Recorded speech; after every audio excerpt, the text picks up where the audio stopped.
नमस्कार, प्रणाम, जय भोजपुरी।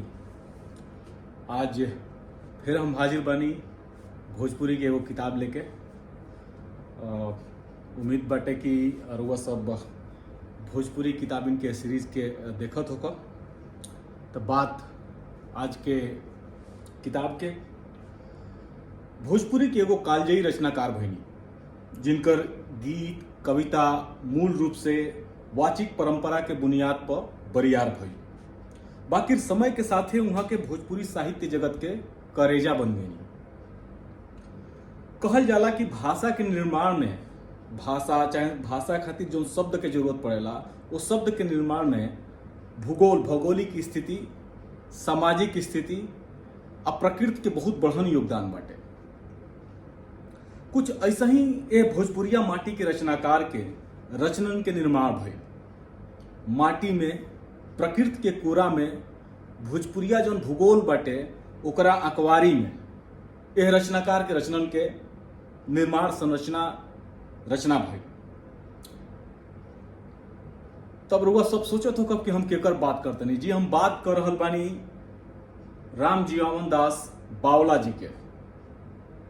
हमरा उम्मीद बाटे कि ये नाव के रुआ सब सुनले हो। भोजपुरी के तुलसीदास के तुलना कई जाला राम जीवन दास बावला जी के। अधिकतर लोग, बहुत साहित्यकार लोग कहले बाटे कि वहां के भोजपुरी के तुलसीदास जी हैं।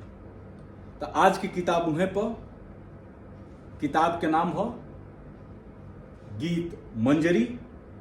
रचनाकार ही राम जीवन दास बावला जी, मतलब वहां के रचना के संग्रह हटे। संपादक एक रही हरिराम द्विवेदी जी, जयशंकर प्रसाद द्विवेदी जी।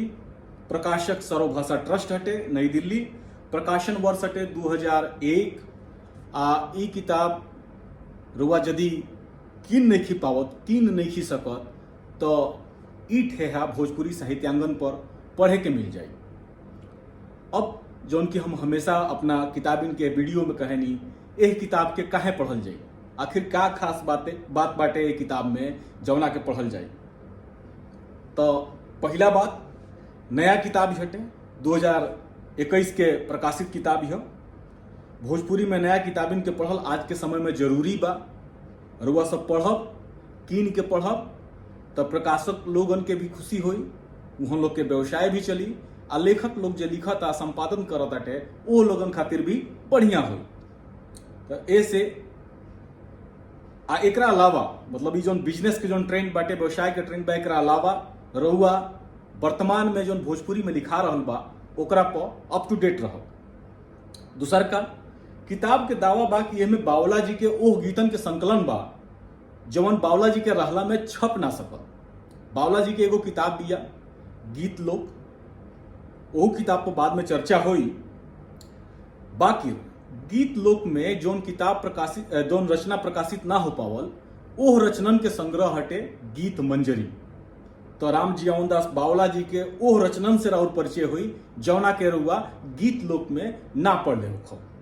तो ये दूगो कारण बा जौना वजह से एक किताब के पढ़े के चाहिए। अब हमनी के एक किताब पर आगे बढ़ल जाओ, पन्ना पलटल जाओ। किताब समर्पित बिया भोजपुरी के नेही छोही लोग खातिर, यानी कि रुआ भोजपुरी भाषा से यदि नेह छो बा तो ये किताब रुए खातिर समर्पित बिया। तो ऐसा समय में किताब के पढ़ल जरूरी हो जाता है, कहाँ से कि रुआ भोजपुरी भाषा साहित्य के नहीं छोही बानी। एक किताब के पलटत सबसे पहला लेख मिलल बा प्रिय साहित्यकार डॉक्टर बलभद्र जी के। लोकानुरागी कवि के नाव से लिखाइल यह लेख में बावला जी के बारे में डॉक्टर बलभद्र जी बड़ा बढ़िया तरीके से, सुंदर तरीका से बतौले बानी। बढ़िया मूल्यांकन भइल बाटे बावला जी के कृतित्व के लेके, व्यक्तित्व के लेके। ई लेख पढ़े जोग बाटे। अगला लेख कवि राम जीवन दास बावला के नाव से लिखले बनी डॉक्टर सुमन कुमार सिंह जी। यहाँ के बावला जी के व्यक्तित्व कृतित्व पर अपन बात बड़ा सहज तरीका से रखले बनी। वहां के रचनन के कोट करत यहाँ के अपन बात लिखले बनी। एक किताब में तीसरा किताब के संपादक हरिराम द्विवेदी जी का अगला लेख बा, जौन लेख हिंदी में बा। द्विवेदी जी बड़ा निमन से बावला जी के जानत रहनी, यहाँ परिचय रहते, लगे के रहे वाला रहनी, यहाँ लगे वाला रहे बावला जी के गांव के जरी के रहनिहार रही। तो ए वजह से यहाँ के बात यहाँ के लिखल चीजन के जानल जरूरी बा, कहे से कि यहाँ के लेखनी के माध्यम से हमनी के बावला जी के समझ सके नहीं जा। एक किताब के प्रकाशन में यहाँ के अभाव जतौले बानी, अपना परिचय के जोन यहाँ के अनुभव रहल बटे वो अनुभव के बतौले बानी, और वही अनुभव के पुरहर तरीका से तनी लिखे के चाहत लटे। हमरा उम्मीद रहे कि चूंकि यहाँ के एगो संपादक बानी ये किताब के, तो यहाँ के तरफ से तनी निठा चोख रचना होखे के चाहत रहे बावला जी के लेके, जो उनकी मिसिंग बटे, जो उनकी किताब में वहाँ के लेख में नहीं मिलल। जबकि राम जीवन दास बावला जी गीत लोक में हरेराम द्विवेदी जी के नाव ले बानी। हरेराम द्विवेदी जी भोजपुरी के बहुत सुप्रसिद्ध साहित्यकार हैं। यहाँ के अकादमी से भाषा सम्मान पुरस्कार मिलल बा भोजपुरी खातिर। तो यहाँ के लेख जो लिखले बानी ओकरा में जनकवि कहले बानी राम जियावन दास बावला जी के। यहाँ के लेख के शीर्षक बा जनकवि राम जियावन दास बावला, राम जियावन दास। यही में चौथा लेख बटे किताब के दूसरका संपादक के जयशंकर प्रसाद द्विवेदी के ह। शीर्षक बा गीत मंजरी के बहाने कुछ कहल अनकहल। यहाँ के अपना लेख में भोजपुरी के वर्तमान स्थिति के बात कर रहल बानी। भोजपुरी भाषा बोले वाला लोगों के संख्या विश्व में कितना बाटे, कौना नंबर पर भोजपुरी आवेले, भारत में भोजपुरी कौना नंबर पर आवेले, भोजपुरी भाषा साहित्य से लेके का समस्या चल रहल बाटे, वो सब चीजन के बात करत एक किताब के प्रकाशन कैसे केकरा से का सहयोग मिलल बटे आदि इत्यादि के बात के लिए बनी। यहाँ के लिखलहू बानी कि ये किताब के पढ़त घड़ी ये किताब के मूल्यांकन करी सब है, एक किताब से परिचय कराई सब है, एक किताब के माध्यम से राम जियावन दास बावला जी से अपन परिचय कराई सब है आदि इत्यादि यहाँ के अपना लेख में लिखले बानी। एकरा में अगला लेख जोन बाटे आभार नाव से, शीर्षक आभार हटे, योगेंद्र सिंह योगी जी के एगो छोटहन लेख बाटे। यहाँ के गीतन एक गीतन के जोन बावला जी के गीत बाटे वो गीतन के संकलन में सहयोगी बानी, ओ बारे में बतौले बानी। प्रकाशक के सर्वभाषा ट्रस्ट के धन्यवाद दिले बानी। तो ई मोटा मोटी ये भूमिका बटे किताब के किताब में जाए से पहले 82 पेज के किताब में बावला जी के 52 गो रचनन के संकलन बाटे। बात किताब के संपादन के लेके हमरा लगे हार्ड कवर किताब नहीं है, चूंकि हम ई बुक के रूप में भोजपुरी साहित्यांगन से किताब के पढ़नी है, तो ए से हमरा जो कमी मिलल बा हो सकेला कि हार्ड कॉपी जब खरीदब तो ओकरा में ई कमी ना होके। बाकी हमरा लगे प्रिंट नहीं किया, हम भोजपुरी साहित्यांगन से किताब उस जगह से पढ़नी हटे, हम किन नहीं पौले, जब जाई जाई भारत तक किनल जाई। बाकी हमरा लगे उहे किताब रही तो ए से यदि हमरा जोन कमी लौकत हटे संभव बा कि कमी रहुआ सबके किताब हार्ड कॉपी पढ़ब तो ओकरा में ना मिली। पहला किताब बाटे, पहला कमी जोन बा किताब में किताब के विषय सूची नहीं है। हमरा तनी ये हमारा अपन निजी अनुभव है कि किताब में विषय सूची रहेला तो तनी रुचि तनी बढ़ेला। जब किताब के एक तरह के एक विषय पर रचना होखे तब विषय सूची ना होके तो कोनो बात नहीं है। आ यदि रुआ गीत लोक के पढ़ले देखले बानी तो ए में प्रकाशित रचन के सूची बने के चाहत रहा। गीत लोक में उ सूची बा।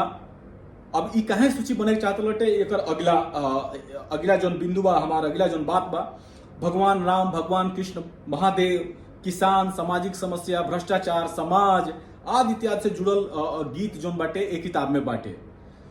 पहला रचना शारदा माई पर, तो दूसरका रचना किसान पर, तीसरका दर्शन के बाद, चौथा राम भजन पर बा, पांचवा छठवा सातवा भगवान कृष्ण पर बा, गौ माता पर बा, आठवां देशभक्ति के बाटे।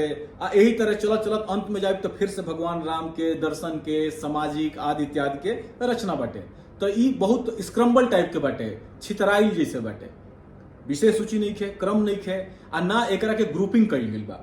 मन होखे के चाहिए कि जैसे कि गीत लोक में जो जब देखब तो ओकरा में सीक्वेंसिंग बाटे, एक सीक्वेंसिंग के हिसाब से रचना बाड़ी सब। बाकी एक किताब में ये चीज मिसिंग बाटे। आई काहे जरूरी होला हम इहो बता दी कि हमरा काल के यदि कोनो हमनी के हिंदी के बात नहीं कीजिए कर जना में असंख्य रचना रुआ सबके मिल जी पढ़े के, हमनी के बात भोजपुरी के कहते नहीं जना में एक एक विषय पर रचना जोहे के पढ़ेला। तो ऐसा समय में ये किताब के हम जब पढ़तानी आ पढ़ला के बाद साल भर 6 महीना बाद जब हमरा कुछ रेफर करे के बाटे तो हमरा फिर से किताब के एक एक पन्ना पलटे के पड़ी, सहूलियत ना रहेला। तो उम्मीद बाटे कि ये चीज के संपादक आ प्रकाशक लोग ध्यान दीजिए बात को। तीसरा, एक किताब में कुछ एक छंद रचना गीत लोक से लिहल बा। किताब दावा करती है कि गीत लोक से में कुछ नहीं के, गीत लोक से अलग हट के रचना के एकरा में लिहल गइल बा। बाकी ना ऐसा कुछ एक रचना हमरा मिलल हटे, होश अब हम पूरा मिलावे ना गई है, बाकी जितना हमरा मालूम पड़ल हटे वो हिसाब से कुछ एक रचना जोन बाटे गीत लोक से लिहल गई बाटे। और हम देखनी है एगो चीज कि एकरा में पूर्ण विराम, कामा, खड़ी पाई आदि इत्यादि के प्रयोग जौन बा बड़ा अजीब तरीका से भइल बाटे। कुछ एक रचना जौन की गीत लोक में बाटे ओकरा में जौन चीज लोकल हटे, जैसे ओकरा में कलेवर जौन बाटे जौना तरीका से रचनन के राखल गई बाटे, जौना तरीका से खड़ी पाई, पूर्ण विराम, आधा विराम के, चाहे कामा जौन भी होके ए चीजन के राखल बा, उ एकरा में कहीं भी खड़ी पाई लगा दियल गई बा। कुछ एक रचना ऐसा बाटे जहाँ की बीच में खड़ी पाई लगा दियल गई बा। हो सकेला कि उ त्रुटि होके, बाकिर ई एगो कमी हमरा एक किताब में लोकल हटे, जना पर संपादक लोगन के ध्यान देवे के चाही, प्रकाशक के भी ध्यान देवे के चाही। एगो बात हम और कहब बा, सुझाव रही, यदि ऐसा कोनो किताब के संपादन होताटे तो संपादक के कहीं ना कहीं गीतन के व्याख्या करे के चाही, कुछ परिचय देवे के चाही गीतन के। जैसे ग्रुपिंग भई भगवान राम के लेके जोन गीत बाड़ी सब, बन जाए के जोन गीत बाड़ी सब, दर्शन से जुड़ल जोन गीत बाटे, वो गीतन के ग्रुपिंग करके ओकरा बारे में कुछ परिचय देवे के चाही, जौना से पाठक के जोन बा ओकरा में रुचि रहेला, पाठक ओकरा के बुझे के कोशिश करेला। एगो और बात कहब कि एकरा में कुछ एक शब्द ऐसा बाटे जौना के माने बतावे के चाही, सहज माने बतावे के चाही, अर्थ बतावे के चाही। एकरा से का होला कि आज के पीढ़ी जो उनकी भोजपुरी से तनी कटल बिया, वो संपादक खुद कह रहा बड़ा ये बात के, तो ऐसा समय में ई कुल चीजन से का होला कि लोगन के बुझाला कि आखिर बावला जी अपना एक गीत के माध्यम से का कहल चाहतनी। हो सकेला कि गीत पढ़ी आदमी तो ओकरा के ना बुझ पाई, तो ओकरा खातिर ई कुल जरूरी होला। तो ई कुल सुझाव बा।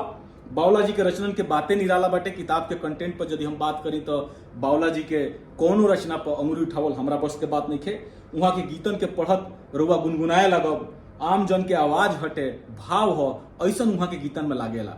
भगवान राम, भगवान कृष्ण, महादेव के लेके, समाज के लेके, परिवार के लेके, देश के, सत्ता के, जोन भ्रष्टाचार बटे ओकरा के लेके, आजादी के गीतन के लेके, देश गीतन के लेके जोन भाव राम जी ओंदस बावला जी किताब में रखले बनी, उहे भाव भोजपुरिया समाज के, अपना देश, अपना भगवान, अपना देवी देवता लेके रहेला, अपना समाज के लेके रहेला। तो कहीं ना कहीं वो चीजन के आवाज देले बनी राम जी ओंदस बावला जी अपना रचनन में। तो ऐसे किताब अद्भुत बिया, हर रचना पढ़े के चाहिए। ये किताब के अंतिम पन्ना यानी कि बैक कवर के जरूर देखी। ओजुगा बावला जी के संक्षेप में परिचय दिहल बा। भोजपुरी के कालजयी रचनाकार के नमन करत हम रउआ सबसे निहोरा करब के किताब के सर्वभाषा ट्रस्ट से कीन के पढ़ी। भले ही किताब भोजपुरी साहित्यांगन पर बिया, ई बुक रउआ सबके मिल जाई, बाकिर यदि रउआ सब एक किताब के कीन के पढ़तानी तो भोजपुरी भाषा साहित्य खातिर ई एगो बढ़न योगदान के रूप में देखल जाई। आज के समय में भोजपुरी खातिर ई बहुत जरूरी बा। बावला जी के जोन गीत लोक बाटे ओ पर हम फिर चर्चा करब। बाकिर अबही जोन बा एक किताब के रुआ सब नया किताब बिया, रुआ सब किन सकेनी। नई दिल्ली में सर्वभाषा ट्रस्ट में किताब मिल जाई, किन के पढ़ी सब है।